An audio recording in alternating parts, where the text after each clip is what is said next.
This recording is going to show you how to print a training assignment letter. Notice underneath the Employment tab in Trade School and underneath the Employers sub-tab, we have 4 different tabs. We have the Training Assignments, which lists all the assignments for this apprentice.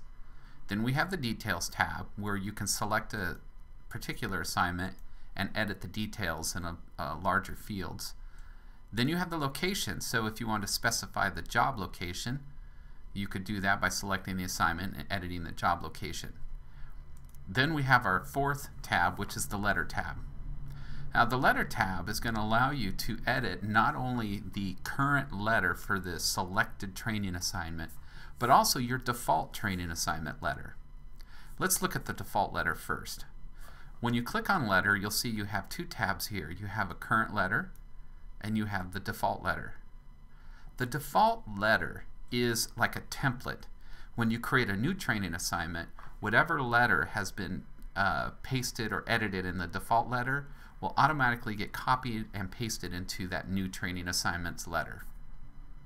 To edit the default letter, simply open up the full window, and here you'll have also the default letter and the current letter, and you can edit the letter using the word processing abilities in Trade School like you would with your regular correspondence letters.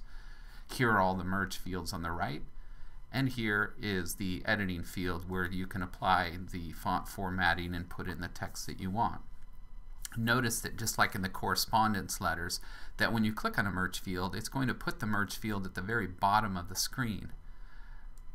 Then you can just highlight that merge field, place it anywhere you want. You can also copy and paste it, cut and paste, or even manually type in if you know the exact name of the field. So once your training assignment default letter is done, then anytime you create a new training assignment, this letter is automatically going to go into that training assignments letter. So let's look at how that's done. I'm going to close this window, and I'm going to go ahead and go over to training assignments for this particular apprentice. And the first thing I'm going to do is, and this is covered in the example for the training assignments, is I'm going to terminate this apprentice by putting in a termination date. And we'll put in a date. Now we've terminated that apprentice. Notice that their contractor up at the top right is empty. Now we'll create a new training assignment. When you do this, you'll get an option here to select your contractor. Once you've selected the contractor, and of course you can use the filters up at the top. Once you've selected the contractor and you put in the assignment date for that job assignment, their current contractor is updated at the top right, and you'll also see that there's a letter icon on the very right of that work assignment record. What that is the training assignment associated with this training assignment or work assignment.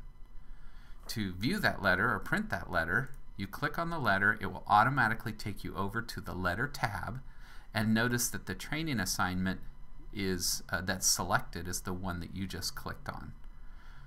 Now if you don't have a training assignment selected, then when you go over to Letter, you won't see any training assignment letter because you haven't selected which one you want to print. So simply create your work assignment for the apprentice, put in their assignment date, then click the Letter tab at the very far right. Notice that the Current Letter tab is selected. That's the working assignment letter that for the training assignment you just created. And what it did was it took the default letter, copied it, and pasted it into the current letter.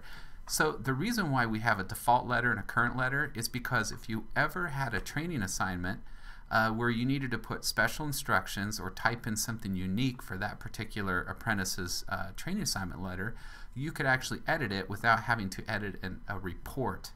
So you get the benefits of having a template type system that will automatically create these training assignment letters for you with all the text that you've already put in there, aka the default letter, but you also have the benefits of being able to modify it without messing up or altering the letter for everybody else.